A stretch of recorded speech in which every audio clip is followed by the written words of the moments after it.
What's going on, guys? So we're out here on one other run, Forrest, run.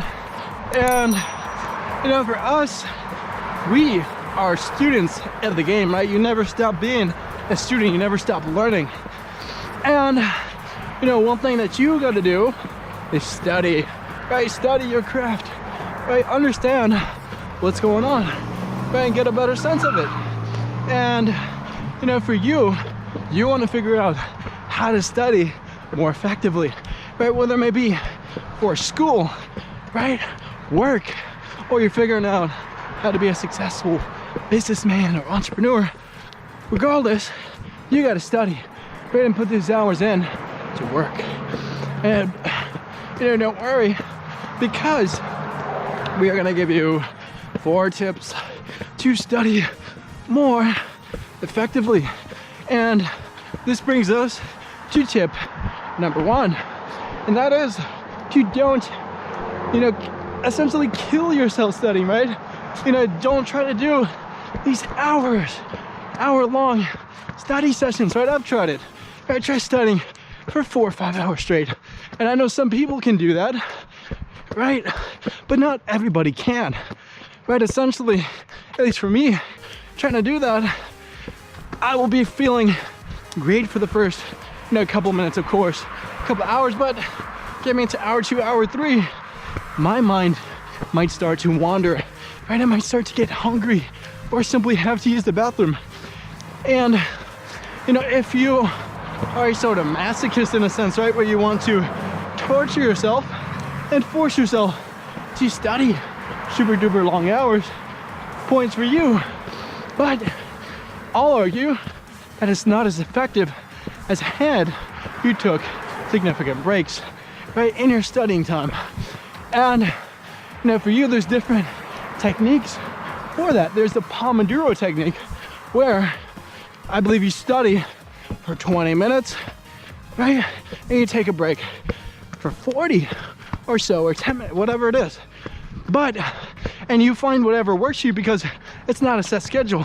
Because for me, my favorite technique was to study for 20 minutes, sometimes 30, and take a 10-minute break. Right? And stop for a while, relax, and then get back to it, right? Let your mind clear up, because putting so much information into it can get it clogged, right? Like a drain. But you're putting that knowledge through that sink, that system. Right? And what happens if you try to pour too much at once, right? You leave the faucet running for a long time, stuff is gonna collect, and you know, you might be underwater soon. So, you know, for you, you're gonna take breaks, you're gonna stop and relax. Use the Pomodoro technique.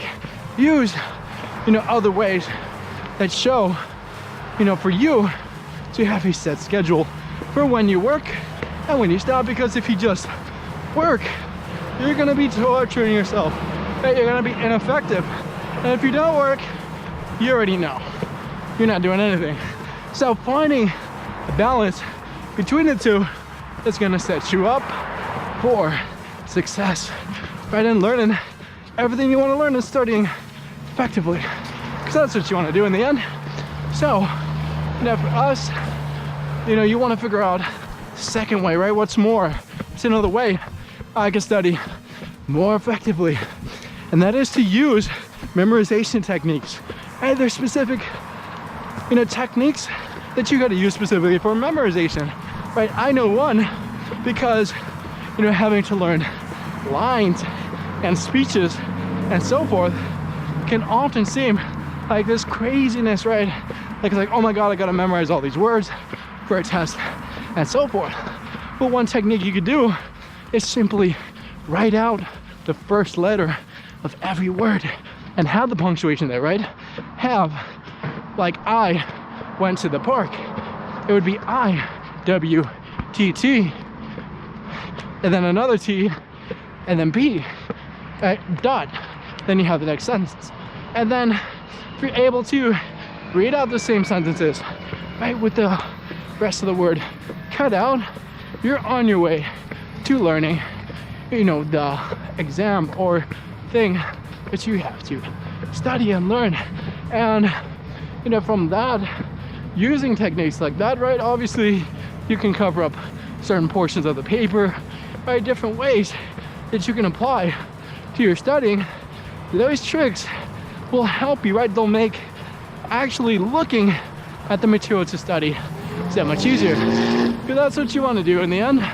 But you want to make this test seem like cake, right? And you can't really do it without making it harder for a short time being, right? It's like putting 50 more pounds on the weight rack so you can lift 50 pounds less later on with ease.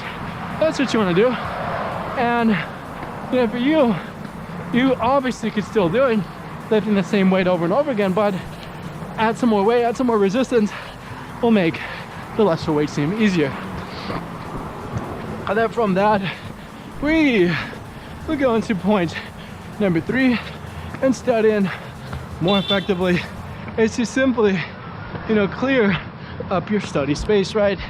Make it, clean your room if you have to, right? Understand that it has an effect on your learning, right? I don't know about you, but I can't study if my room is a mess, right? It's gonna distract me. And oftentimes I will have nowhere to sit because my desk is full of a bunch of random stuff that's in the way. So for you, in order to study more effectively, start by cleaning your room, cleaning your space, and doing, hey, that's from that, you will be able to have a space conducive to your studying, because that's what you want to do in the end, right? Because I don't know about you, but what discoveries can be made if there's too much stuff in the way, too much clutter, right? It'll be impossible for you, right? And I don't know about you, but the act of cleaning itself clears my mind. It's almost like a form of stress relief, right? It relaxes you, it calms you down, but at least for me. And doing that, doing like 20 minutes, 30 minutes of cleaning, a deep cleaning of my room, will get me in the right mind state to study. It'll make me feel good, because in the end, you'll realize that you accomplished something, right? The simple act of cleaning your room is an accomplishment. You shouldn't be embarrassed of that, because you did something good. A lot of people don't do that. And for you, you'll be well on your way to success. Yeah, that's what you want in the end. And we will now go into tip number 4 in studying more effectively. Whoosh. And that is to write down everything right by hand, because there's been studies on this that writing stuff down, physically, the physical act of doing it reinforces those thoughts into your brain. It forces you to remember it, right? There's a specific neural pathways, neural connections being formed as you're putting that pen on that paper and writing down what you have to study, right? Or writing down your goals, whatever you got to write down, but do it, right? Simply looking at the paper 1,000 times may not be enough, right? Had you just written it down 10 times, it would have been a lot easier. The material would have came a lot quicker to you, and you will understand it better, because that might work for you. I know it works for me, but when I start to learn something new, I will write it down first, right? Because I can look at all the material quickly, and it could seem even overwhelming. The simple act of writing forces you to break it down letter by letter, because that's what you do when you write. You put things down letter by letter. That's how you form words.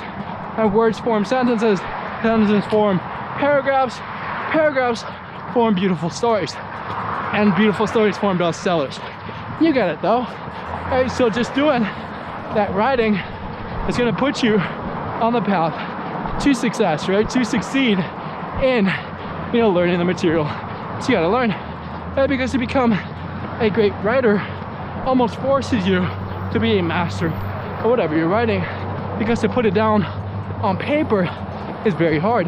Right? Ask any author, right, about what they wrote about, and they'll probably be able to describe, you know, sentences upon sentences of conversation about it. Because to write it is very hard, and to simply communicate it and express it and speak it and think it is much easier in comparison. So they are master studiers, right? They're very studious. They have to be great writers. So take that note and write things down. Do that simple act, and you will be on your way to be studying more effectively. And for that, we hope you enjoy these 4 tips in studying more effectively. Then you're able to pick up things quicker and learn them and become a master at your craft. And for this, you know, as always, we say thank you and goodbye.